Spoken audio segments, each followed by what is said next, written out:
नमस्कार, मैं डॉक्टर निधि अग्रवाल रेड्डीवाल। तो आज फिर मैं आप लोगों के सामने एक नए विषय के साथ। आप सब लोग कुंभ को जानते हैं। जो हिंदू धर्म को जानते हैं वो कुंभ को जानते हैं, और जो नहीं जानते वो मूवीज़ से जान जाते हैं। क्योंकि अगर हम 70s और 80s की मूवी देखें तो उसमें हर जगह दो भाई या पूरा परिवार कुंभ के मेले में ही खोता था, क्योंकि पहले ये बहुत ज़्यादा प्रचलित था। जैसे जैसे हम मॉडर्नाइजेशन की तरफ बढ़ते जा रहे हैं, हम पुरानी चीज़ों को भूलते जा रहे हैं। कुंभ है क्या?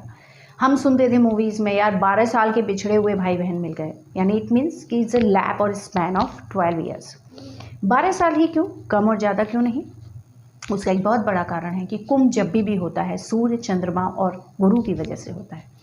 यानी जुपिटर का ट्रांजैक्शन पूरा एक 12 साल में होता है, क्योंकि जुपिटर हर राशि में एक साल रहता है और हमारी 12 राशियाँ होती हैं।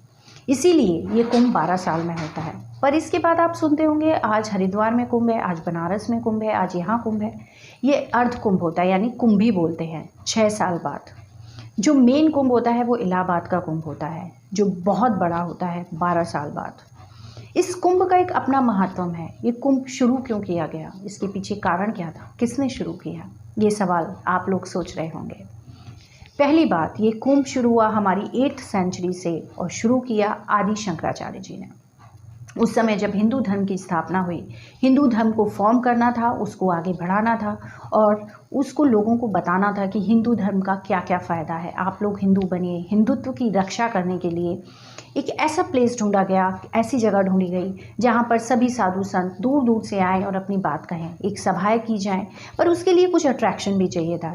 बिना अट्रैक्शन के कोई चीज़ बहुत लंबे समय तक नहीं चलती। इसीलिए उसको एक गोष्ठी के हिसाब से शुरू किया था। उसका सबसे बड़ा कारण, क्योंकि हिंदू धर्म में हमारी नदियों का बहुत महत्व है, सरस्वती, गंगा, जमुना। तो यही चूज़ किया गया कि उनके किनारे पर इसको किया जाए, तो लोगों को स्नान भी मिलेगा और विचार विमर्श भी होगा और कुछ अट्रैक्शन भी होगा। क्योंकि मेले का मतलब है ऐसी चीज़ जहाँ कुछ नया हो, जहाँ आप कुछ खा पाएँ, जहाँ आप कुछ खेल पाएँ, कुछ नया दिखे, कुछ अट्रैक्शन। क्योंकि अब तो डिजिटल वर्ल्ड है, पर पहले डिजिटल वर्ल्ड नहीं था। यही एक साधन होता था एंटरटेनमेंट का। कुंभ की शुरुआत उसी तरीके से हुई। साधु संत आते थे, विचार विमर्श किए जाते थे, कुछ डिसीजंस लिए जाते थे, और साथ साथ नदी में स्नान किया जाता था। तो उस स्नान को बड़ा महत्व दिया जाता था। आज भी मावस का स्नान सबसे बड़ा होता है, पितरों के लिए भी होता है, आपकी स्वयं शुद्धि के लिए भी होता है। हिंदू धर्म में कहा जाता है अगर आपने कुंभ स्नान कर लिया तो आपके सारे पाप धुल जाते हैं, पर ऐसा नहीं है।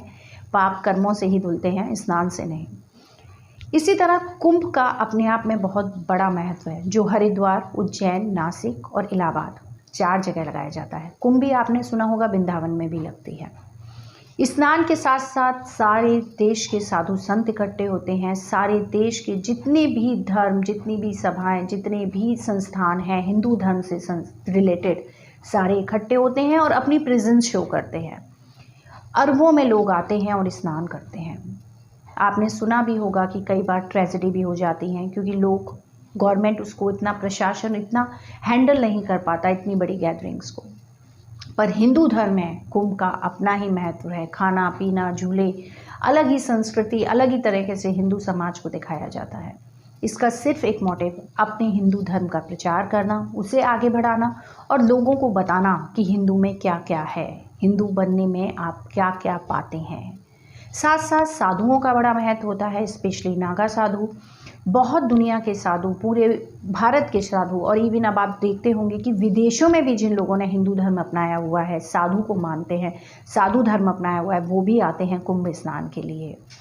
तो अगली बार आप जब भी कुंभ जाएं तो कुछ अपने दिमाग में सोच या आइडियोलॉजी लेके जाइएगा कि आप किस मोटिव से जा रहे हैं और आप क्या जानना चाहते हैं। सिर्फ इसीलिए नहीं कि कोई और जा रहा है तो मुझे कुंभ स्नान करना है। पाप की मुक्ति नहीं होती, पर हाँ, ज्ञान की वृद्धि ज़रूर होती है। इसी के साथ इस चर्चा पे मैं विराम लगाती हूँ। तो आप लोग भूलिएगा नहीं मेरे चैनल को लाइक, सब्सक्राइब करना, वैदिक seed astro vastu. Thank you.